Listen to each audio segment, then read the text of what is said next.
చెప్పనా అది హోమం ఎందుకు నిర్వహిస్తారు? హోమం వల్ల మీరు ఏం పిలిపిస్తారు? ఎంతో మంది అమరవీరుల ఆత్మ బలిదానాల సాక్షిగా తెలంగాణ ఏర్పడ్డ మాట వాస్తవం. ఏర్పడిన తెలంగాణ ఆర్థిక దోపిడీకి గురవుతుందని చెప్పి మనందరం చూస్తూనే ఉన్నాం. తెలంగాణ రాష్ట్రం ఆర్థిక దోపిడీకి గురవుతుంది. ఆ తెలంగాణను ఏ రకంగా కాపాడుకోవాలి, మన తెలంగాణని మనం ఏ రకంగా సాధించుకోవాలి, స్వాతంత్రపు తెలంగాణ మరొకసారి అవసరం అనే విషయాన్ని మీ అందరి దృష్టి తీసుకొస్తున్నాం మిత్రులారా. ఆర్థిక దోపిడీ వ్యతిరేకంగా ఈ నెల 25న తెలంగాణ రాష్ట్రం ఎల్బీ నగర్లో జరుగుతున్న హోమానికి మీడియా మిత్రులకు, ప్రజలు, కవులు, కళాకారులు, విద్యార్థులు, తెలంగాణ మేధావులు, చిన్న పెద్ద ప్రతి ఒక్కరు తరలి వచ్చి తెలంగాణ ప్రజల గొంతుకను అక్కడ వినిపించాలి, హోమంలో పాల్గొనాలి. ఆ హోమంలో తెలంగాణ రాష్ట్రాన్ని ఆర్థిక దోపిడీకి వ్యతిరేకంగా ఆ హోమంలో ఎవరైతే ఆర్థిక దోపిడీ పాల్పడుతున్నారో, తెలంగాణ రాష్ట్రాన్ని ఎవరైతే చిన్నచూపు చూస్తున్నారో అందరినీ హోమగుండంలో కాల్చివేయాల్సిన అవసరం ఉన్నది. దక్షిణాది తెలంగాణ రాష్ట్రాల్లో ఉన్న దక్షిణాది తెలంగాణ రాష్ట్రానికి ఆ రోజు దక్షిణాది రాష్ట్రాల నుంచి కేరళ, తమిళనాడు నుంచి కూడా అక్కడి నుంచి వస్తున్నారు, అక్కడికి వస్తున్నారు. హోమంలో వాళ్ళందరూ పాల్గొంటారు. మిత్రులారా, దాంతోపాటు తెలంగాణ ఉద్యమకారులు కూడా ఆ రోజు హోమంలో పాల్గొని తెలంగాణ జై తెలంగాణ నినాదం ఏదో మరొక్కసారి వినిపించాల్సిన బాధ్యత మీ అందరికీ ఉందని గుర్తు చేస్తూ మిత్రులారా, ఆ రోజు హోమాన్ని విజయవంతం చేయాలని కోరుతున్నాం.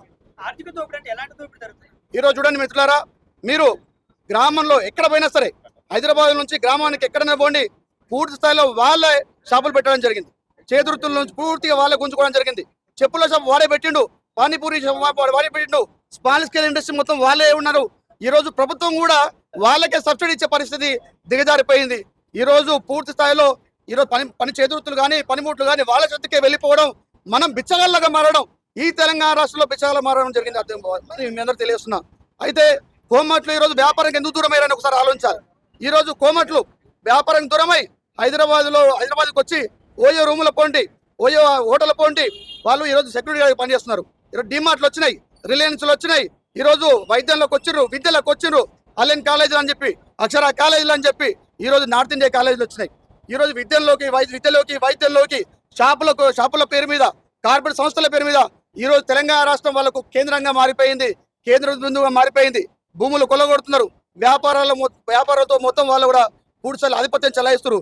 ఈ ఆధిపత్యానికి అగెనిస్ట్ గాని, ఈ ఆధిపత్యాన్ని వ్యతిరేకిస్తూ తెలంగాణ రాష్ట్రంలో ఎల్బీ నగర్ లో జరుగుతున్న హోమానికి ప్రతి ఒక్కరు రావాల్సిందిగా విజ్ఞప్తి చేస్తున్నాం. ఈ రోజు పవన్ కళ్యాణ్ మాట్లాడిండు, రేపు మార్వాడి, గుజరాతీ, బిహార్ లో మాట్లాడతారు. నేను అదే అంటున్నా, ఈ రోజు తెలంగాణ రాష్ట్రంలో తెలంగాణ గడ్డ మీద కాలుపెట్టిన పవన్ కళ్యాణ్ ఏ జాగిరా అన్నాడు, రేపు మార్వాడు కూడా అట్లే అంటాడు. అందుకే అంటున్నా, ఈరోజు పవన్ కళ్యాణ్ కూడా చెప్తున్నా, బిడ్డ జాగ్రత్త, నోరు జాగ్రత్త, ఒళ్ళు జాగ్రత్త. మా తెలంగాణ రాష్ట్రంలో బతకడమే గొప్ప అంటే మళ్ళీ నువ్వు వచ్చి మా గడ్డ మీద మాకు ఎదురు మాట్లాడే పరిస్థితి. బిడ్డ మాట్లాడలేమనుకుంటున్నావా, మీకు ఎదురు తిరగలేమనుకుంటున్నావా? జాగ్రత్త, బీజేపీ పెండెంట్, జాగ్రత్త మాట్లాడు. నువ్వు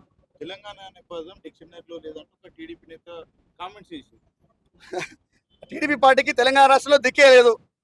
ఆ దౌర్భాగ్య పార్టీ మా తెలంగాణ రాష్ట్రంలో అసలు ఈ మళ్ళీ ఒక క్యాండిడేట్ నిలబెట్టే పరిస్థితే లేదు.